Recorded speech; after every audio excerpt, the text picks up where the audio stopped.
GST తగ్గింపుతో పెరగనున్న వస్తు ఉత్పత్తి. GST తగ్గింపు, ఎంఎస్ఎంఈ తీసుకువచ్చిన కొత్త పాలసీలు చిన్న, మధ్యతరగతి పారిశ్రామికవేత్తలకు ఉపయోగకరమనిలగు ఉద్యోగ భారతి రాష్ట్ర అధ్యక్షుడు వసంతం వెంకటేశ్వర్లు అన్నారు. భారీగా పన్నులు తగ్గించడం ద్వారా ప్రభుత్వానికి వేల కోట్ల నష్టం వాటిల్లుతుందని కొందరు అంటున్నారు. కానీ ధర తక్కువ కావడంతో వస్తు ఉత్పత్తి పెరిగి 2-3 నెలల్లోనే విపరీతమైన లాభాలు చూడవచ్చని పేర్కొన్నారు.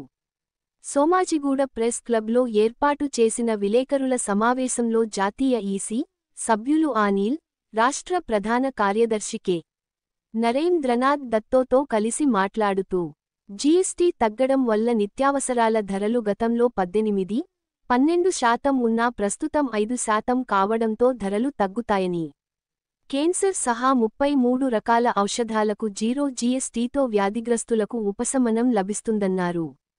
నా పేరు నరేంద్రనాథ్ దత్, లఘు ఉద్యోగ భారతి తెలంగాణ ప్రాంత జనరల్ సెక్రటరీ. ఈరోజు ప్రెస్ మీట్ యొక్క ముఖ్య ఉద్దేశం ఏంటంటే, is of living, is of doing business అనే 2 కాన్సెప్ట్స్ మీద మన గౌరవ ప్రధాని, మన ఎన్డీఏ ఆధ్వర్యంలోని కేంద్ర ప్రభుత్వము విప్లవాత్మకమైన చరిత్రాత్మకమైన జీఎస్టీ సంస్కరణలకి తెరలేపిన విషయం మీ అందరికీ తెలిసిందే.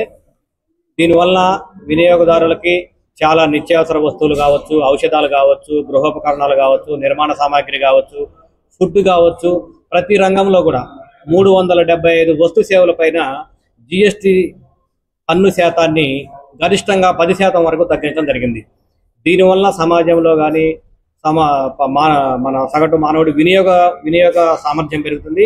ఈ వినియోగ సామర్థ్యం పెరగడం ద్వారా పరిశ్రమలకి డిమాండ్ పెరుగుతుంది. వస్తు సేవలకి డిమాండ్ పెరగడం ద్వారా కూడా పరిశ్రమలు తమ గరిష్ట ఉత్పత్తి స్థాయిని చేరుకొని మన ప్రొడక్షన్ కానీ వినియోగం కానీ గరిష్ట స్థాయిలో జరిగి మన జీడిపి పెరగడం కానీ అన్ని జరుగుతుంది.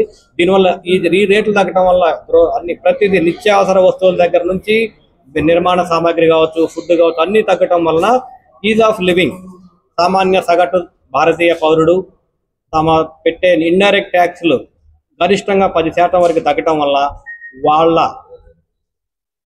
వినియోగ సామర్థ్యం పెరుగుద్ది, వాళ్ళ ఖర్చు పెట్టే సామర్థ్యం పెరుగుద్ది, తద్వారా పారిశ్రామిక ఉత్పత్తి జరుగుద్ది, తద్వారా మన జీడిపి పెరుగుతూ ఉంది.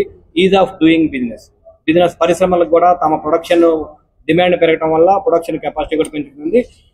ఇన్ని విప్లవాత్మకమైన ఇన్ని ఉపయోగాలు దీని కొరకు ఇంత సంస్కరణలు చేపట్టిన మన గౌరవ ప్రధాని నరేంద్ర మోడీ గారికి, మన గౌరవ ఫైనాన్స్ మినిస్టర్ నిర్మలా సీతారామన్ గారికి, ఎన్డీఏ ఆధ్వర్యంలోని కేంద్ర ప్రభుత్వానికి, అలాగే మన తెలంగాణ రాష్ట్ర ముఖ్యమంత్రి రేవంత్ రెడ్డి గారికి, మన తెలంగాణ రాష్ట్ర ఆర్థిక శాఖ మంత్రి శ్రీధర్ రెడ్డి గారికి కూడా, వాణిజ్య శాఖ మరియు ఐటీ పరిశ్రమల శాఖ మంత్రి, మన ఆర్థిక శాఖ మంత్రి బట్టి విక్రమార్క గారికి కూడా ఈ జీఎస్టీ సంస్కరణలకు సహకరించేందుకు మా లఘు ఉద్యోగ భారతి తెలంగాణ ప్రాంతం తరఫున ధన్యవాదాలు మరియు కృతజ్ఞతలు తెలియజేస్తాను. నమస్తే.